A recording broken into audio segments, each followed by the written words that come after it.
become, let's have a flagship phone, let's have a pro flagship phone, and then let's have an ultra flagship phone. Essentially to get people who would have previously spent $1,000 to now spend $1,400. We've had one from Huawei, we've had two from Samsung, and now you're looking at Xiaomi's, the Mi 10 Ultra. So this is the retail box, and I usually use the way that a phone is presented as a rough gauge on how much the company cares about it. So in this case it seems quite a lot, which makes sense because this Mi 10 Ultra is also Xiaomi's way of celebrating their 10th anniversary. Yes, Xiaomi is only 10 years old.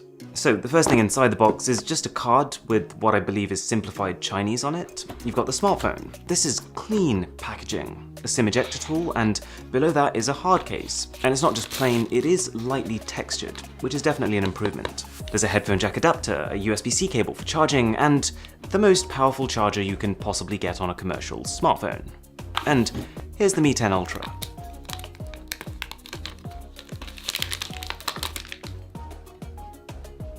Ooh, also alongside the phone, they've dropped some pretty high-grade accessories with it. There's the official case, which feels like a nice quality carbon fiber material. There's a car charger, which I wouldn't normally care about, but this tiny thing can deliver a total of 100 watts of power. And then the wireless charger, to take advantage of the frankly ludicrous wireless charging speed of this phone. It's not cheap, but this feels super premium. And then finally, in a slightly different direction, a wireless charging pad, which actually just has one charging coil, but here's the kicker. It moves to locate right underneath your phone, wherever you put it on the pad. Very cool concept. In practice, it's kind of loud and a little bit rattly. So, to really deserve the title of Ultra, I feel like a phone needs to have a spec sheet that makes you gawp. And this has that. In fact, in some ways, this is the most impressive spec sheet on a phone ever. A 6.67-inch 120Hz 10-bit colored display, a quad camera setup with dual 8K video and 120 times zoom. And to make this a little sweeter, this camera system has been ranked by DxOMark as the best in the world. A 4500 mAh battery paired with Qualcomm's new Quick Charge 5 tech, which gives it 120 watt charging. It has 50 watt wireless charging, and for some perspective on that figure, that is twice as powerful as the Galaxy Note 20 Ultra's wired charging. And finally, a Snapdragon 865 chip, up to 16 gigs of the fastest LPDDR5 RAM, 512 gigs of the fastest UFS 3.1 storage, all cooled with liquid cooling, 6 stacks of graphite and graphene. It also happens to be the highest scoring phone on Antutu benchmark in the world, with 660,000 points. Okay, I'm interested. So this is an ultra impressive spec sheet, it's an ultra expensive phone, but wait a second, it starts at $760. Excuse me?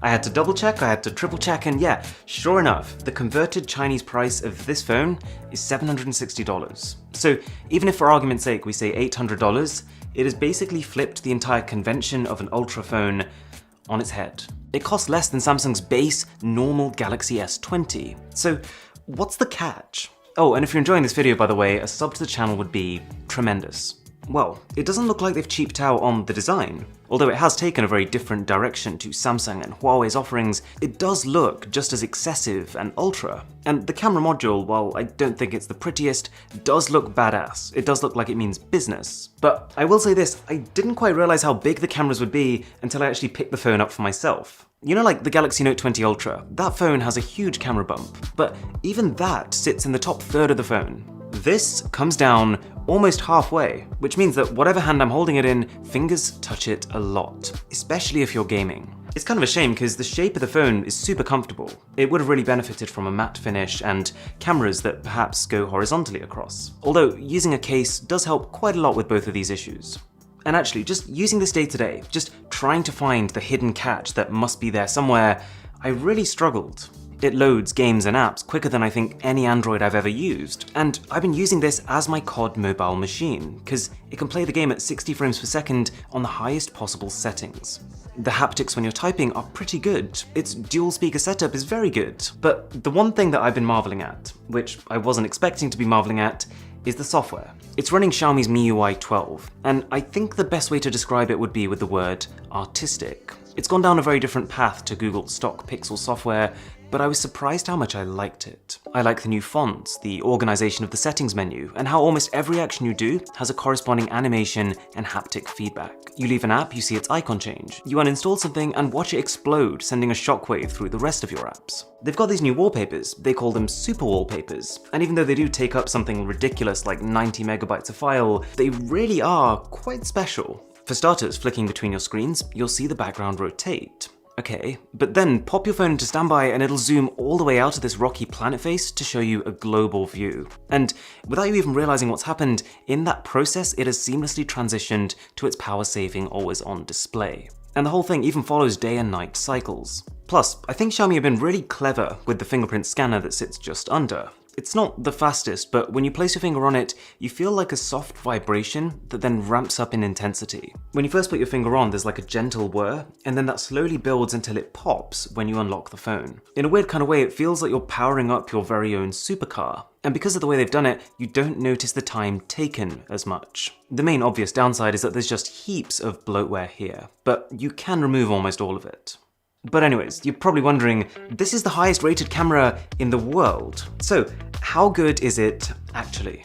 We've got 4 cameras, starting with the ultra-wide. And fun fact, this is the widest camera I've ever used, with a 128-degree field of view compared to 120 on Samsung's. And as well as being more dramatic, it's also more detailed. The only caveat being that 20% of the time when I take it out and was ready to shoot something, I would find out that it's super blurry because I'd accidentally covered it in fingerprints. We've then got the main camera, which is actually a custom-engineered 48-megapixel sensor.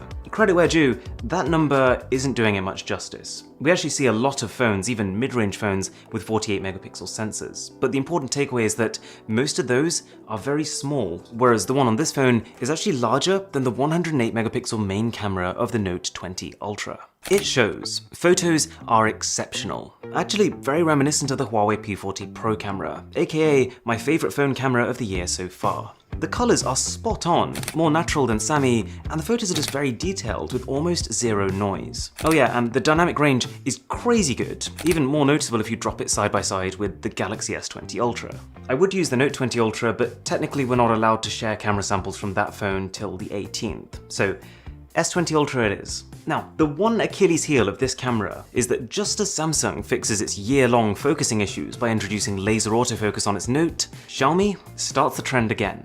It's sometimes completely fine with people and big objects, but try to focus on anything fine, like small flowers, and it just can't do it, no matter how many times I tap the screen to try and make it. It's so frustrating. Not because it makes it a bad camera at all, but because this was so close to being the perfect 2020 smartphone camera. Even its nighttime performance is, put simply, about as good as phones get, at any price. But okay, we've got to talk about the most ridiculous spec on the entire ridiculous spec sheet. The fact that this camera can zoom in 120 times, which of course implies that it's even better than the already very impressive 100 times zoom on the S20 Ultra. See, that phone is using a high-resolution 4x optical zoom camera, and because it's high resolution, even once you reach its 4x zoom level, you can still zoom in a fair bit further without ruining the image.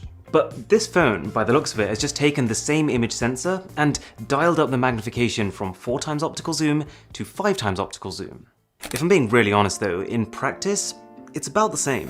Don't get me wrong, the zoom is phenomenal. You can zoom 30 times into a sign and very clearly read it. But I'm just saying, compared to the Galaxy S20 Ultra, you probably won't tell much of a difference, so don't pay too much attention to that 120 times number. Although, do bear in mind, from what I remember, the Galaxy S20 Ultra zoom was not as good at launch as it is now, so it's very possible that because this is so new, it will improve over time.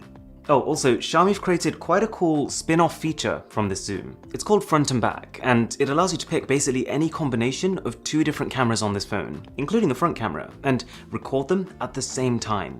That leaves us with the final camera, which is just a 2x optical zoom, and this has 2 purposes. A, to keep your image sharp throughout the entire zoom range, not just sharp at one times and then sharp again when you get really far in, but also to take portraits, because portraits taken at 2x zoom just generally have less distortion than using the 1x camera and going right up to your subject. And they're actually really good portraits on the face of it, they're just not as detailed as the main camera. Oh yeah, and it's got 8K video recording on both the main camera and the 5x telephoto. I don't think any other phone can do this, although you will need a very well lit environment for this to be any good. So, in a lot of ways, I agree with DxOMark. I can't believe I'm saying this, but as an overall package, this is probably the best set of cameras on a phone. And I had so much fun testing it out, I completely killed my battery, so I whacked it on charge. And at this point, I wasn't really thinking about its charging speed. I'd kind of forgotten about it, so I went downstairs, I started making some tea, I came back up and I was fully ready to just work on something else while I waited, but then I realized it's on 50% charge after literally 6 minutes. Now, I've never been the biggest advocate of fast charging, just because I'm someone who charges my phone overnight, and if you do that, it doesn't really matter. But, I mean, this is so fast that you can't help but just want to give them a little round of applause. Practically speaking, I think to make it work, they've had to split their one battery into 2 separate cells, which probably means that you are trading some potential capacity for this ridiculous charging speed. But the battery is good enough. I did spend a full day using it hard, and it survived. So, at this point, you're kind of looking at this phone thinking, have Xiaomi cheated? Did Xiaomi just rob a bank and they're now subsidizing the price of their own phones? Because I'll tell you now, as much as I tried, I didn't find one huge gap here, one big caveat that would explain how it's so much more affordable. But there are a few things that you should bear in mind. While it does go up to 16 gigs of RAM and 512 gigs of storage, the base model sits at a pretty uninspiring 8 GB plus 128, which is about par for the course for a $700-800 phone. There's also the fact that if we say the Galaxy Note 20 Ultra's display is an A+, then this would be an A-. It still has a 120Hz refresh rate, which is brilliant, but it isn't adaptive, which means it can't adjust its refresh rate to match the application you're in, like the Note can. Plus, this is only a Full HD Plus panel versus Quad HD Plus. It's not an issue for me, I've been using my Note on Full HD anyways, but it is a noticeable missing feature. And on paper its brightness should be lower too, but in practice I couldn't really tell the difference. I guess the biggest pain point is availability, because this is a China-only phone. So if you wanted it, you've got to import it, you've got to do a little bit of fiddling to get Google Play services working, and if you want to get rid of Xiaomi's bloatware, you might have to start switching to a third-party launcher. But to be fair, once you've done all that, it works perfectly. I've been using this all day, I'm getting 4G, 4G+, and it's a brilliant phone. Unlike most Ultra phones, which we knew were going to be announced like literally months before they were, I didn't know about this phone until I had an email asking if I wanted to test one. But as low-key as the launch was, it doesn't change the fact that this is the first luxury phone that I would genuinely class as brilliant value for money. If you enjoyed this video, a sub to the channel would be phenomenal. My name is Aaron, this is Mr. Who's the Boss, and I'll catch you